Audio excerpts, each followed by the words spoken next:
આજે આપણા દેશના બધા જ મોટા નેતાઓ ભેગા મળીને એક એવા સમાજ સુધારકને યાદ કરી રહ્યા છે જેમનો જન્મ લગભગ 200 વર્ષ પહેલાં થયો હતો. તો કોણ હતા આ મહાન વ્યક્તિ અને કેમ આજે પણ એમનું નામ આટલું મહત્વનું છે? ચાલો એમની આખી કહાનીને સમજીએ. આ સવાલ ખરેખર વિચારવા જેવો છે, ખરું ને? એવું તો શું કામ કર્યું હતું એમણે કે 200 વર્ષ પછી પણ આખો દેશ એમને ભૂલ્યો નથી?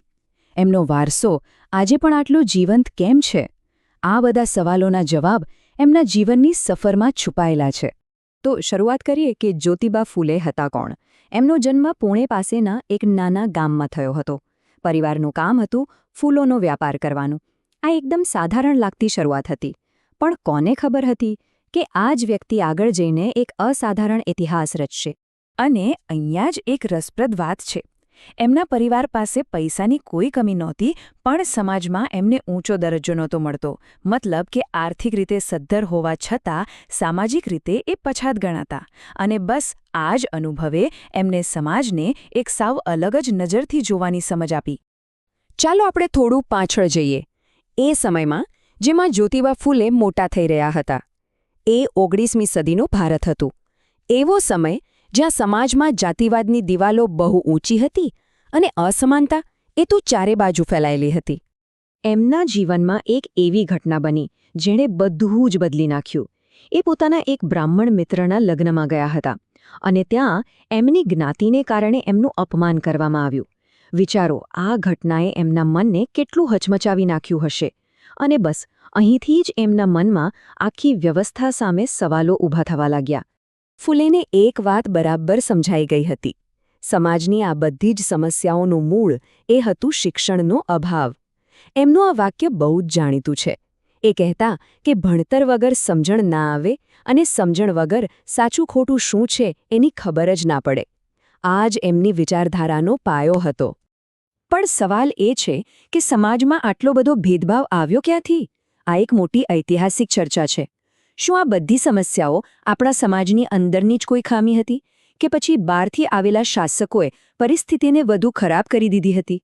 આના જવાબમાં મુખ્યત્વે 2 દૃષ્ટિકોણ જોવા મળે છે. એક વર્ગનું કહેવું છે કે વિદેશી શાસકો આવ્યા, એમણે આપણા નાના મોટા ધંધા રોજગાર ભાંગી નાખ્યા, એનાથી ગરીબી વધી અને સમાજમાં ભાગલા પડ્યા. જ્યારે બીજો વર્ગ માને છે કે ના, શોષણ અને જાતિવાદ જેવી સમસ્યાઓ તો આપણા સમાજમાં પહેલાથી જ ઊંડે સુધી ફેલાયેલી હતી.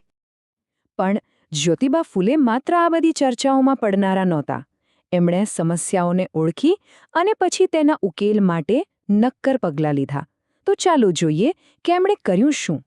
એમની કામ કરવાની રીત એકદમ સ્પષ્ટ હતી. સૌથી પહેલું કામ, શરૂઆત કરી પોતાના ઘરેથી. પોતાની પત્ની સાવિત્રીબાઈને ભણાવ્યા. અને ખબર છે, સાવિત્રીબાઈ ફૂલે બન્યા ભારતના પહેલા મહિલા શિક્ષક. પછી એમણે છોકરીઓ માટે અને સમાજના એવા વર્ગો માટે શાળા ખોલી જેમને કોઈ ભણાવવા તૈયાર નહોતું. અને આ આખી ચળવળને આગળ વધારવા માટે એમણે સત્યશોધક સમાજની સ્થાપના કરી. અને એમનું કામ ખાલી ભાષણો કે સભાઓ પૂરતું સીમિત નહોતું. એમણે જે કહ્યું એ પોતે કરીને બતાવ્યું. એમણે એક બ્રાહ્મણ વિધવાના દીકરા યશવંતને દત્તક લીધો. જરા વિચારો, એ જમાનામાં વિધવાઓનું જીવન કેટલું મુશ્કેલ હતું. એવામાં આવું પગલું ભરવું એ સમાજના કડક નિયમોને સીધો પડકાર ફેંકવા જેવું હતું. જ્યોતિબા ફૂલેનું કામ એમના સમયમાં એક ક્રાંતિ સમાન હતું, પણ એનો પ્રભાવ આજે પણ ભારતમાં એટલો જ ઊંડો છે. તો ચાલો જોઈએ કે એમનો વારસો આજે કઈ રીતે જીવંત છે. એમના પ્રભાવનો સૌથી મોટો પુરાવો એ છે કે ખુદ ડૉક્ટર બાબા સાહેબ આંબેડકર એમને પોતાના ગુરુ માનતા હતા. એટલું જ નહીં, ફૂલેએ જે સમાનતા અને ન્યાયની વાત કરી એની સ્પષ્ટ ઝલક આપણને આપણા ભારતના બંધારણમાં પણ જોવા મળે છે. અને આજે પણ જ્યારે સમાજમાં સકારાત્મક બદલાવની વાત આવે છે ત્યારે જ્યોતિબા ફૂલેનું નામ જરૂર યાદ કરાય છે.